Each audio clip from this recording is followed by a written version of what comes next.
Internet खे टिनि हिसनि में विरहाए सघिजे थो।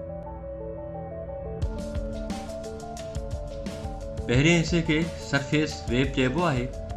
सरफेस वेब इंटरनेट जो उहो हिसो आहे जंहिंजी समूरी डेटा असां गूगल या ॿिए कंहिं वेबसाइट जे ज़रिए ॻोल्हे सघूं था।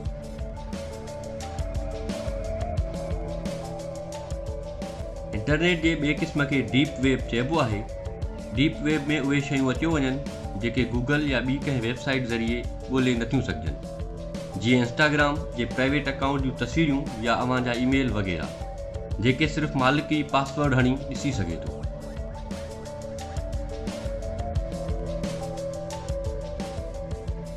इंटरनेट जे टें क़िस्म खे डार्क नेट चयो वेंदो आहे ऐं असां अॻे वीडियो में उन जे बारे में ॿुधाए आयासीं त डार्क नेट छा आहे ऐं उन जी ज़रूरत छो महसूस थी।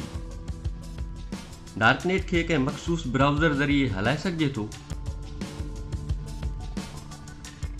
आमतौर ते इस्तेमालु थींदड़ गूगल क्रोम या मोज़िला फायरफॉक्स वग़ैरह जहिड़नि ब्राउज़र जी मदद सां डार्क नेट ताईं रसाई मुमकिन नाहे। डार्क नेट लाइ इस्तेमालु थींदड़ मशहूरु ब्राउज़र खे टोर ब्राउज़र चइबो आहे।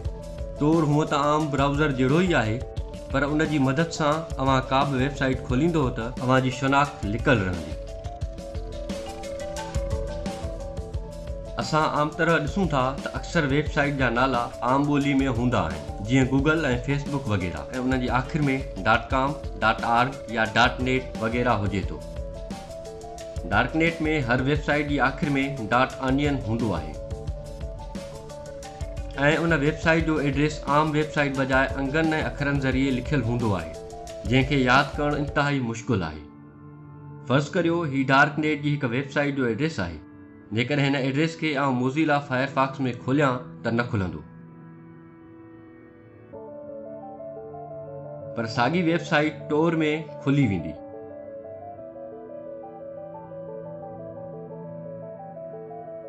हिन वेबसाइट खे हिडन विकी चइबो आहे। हीअ वेबसाइट डार्क नेट जो हिसो आहे। अव्हां हाणे सरफेस इंटरनेट बजाए डार्क नेट जी वेबसाइट ॾिसी रहिया आहियो। हीअ डार्क नेट जी वेबसाइट जो हिकु सादो मिसाल आहे, पर अव्हां डार्क नेट ते हर उहो गैर क़ानूनी कमु ॻोल्हे सघो था जंहिंजो इंटरनेट में हुजण जो तसवुर बि नथो करे सघिजे। डार्क नेट ज़रिए को बि माण्हू हर क़िस्म जी मंशियात ख़रीद करे सघे थो।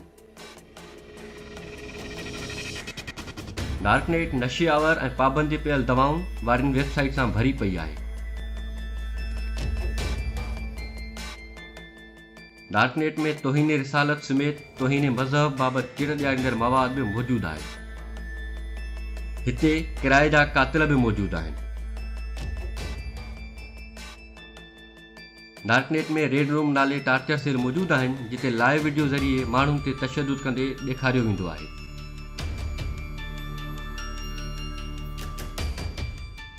डार्क नेट अहिड़े फोरमनि सां भरियल आहे जिते दुनिया जा शातिर दिमाग़ अजीब ख़्याल पेश कंदा रहनि था, जिन जा ख़्याल ॿुधी लिंग कांडारजो वञनि।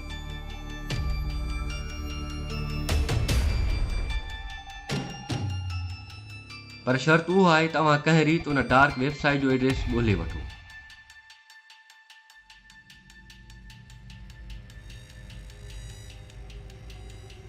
डार्क नेट खे टोर ज़रिए हलाए सघिजे थो ऐं टोर बज़ाहिर हिकु महफ़ूज़ ब्राउज़र आहे, पर जंहिं शइ जे बारे में अव्हांखे ॼाण नाहे उन खे विज़िट न कयो।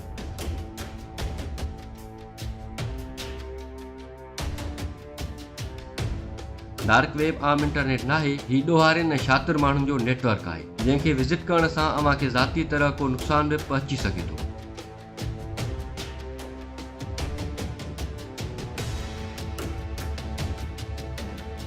हीअ वीडियो सिर्फ़ु आम सम्झाइण लाइ ॾिनी वई आहे। उन जो हरगिज़ मतिलबु नाहे त अव्हां डार्क नेट विज़िट कयो। पंहिंजो ख़्यालु रखो ऐं ॾिसंदा रहो इंफो सिंधी।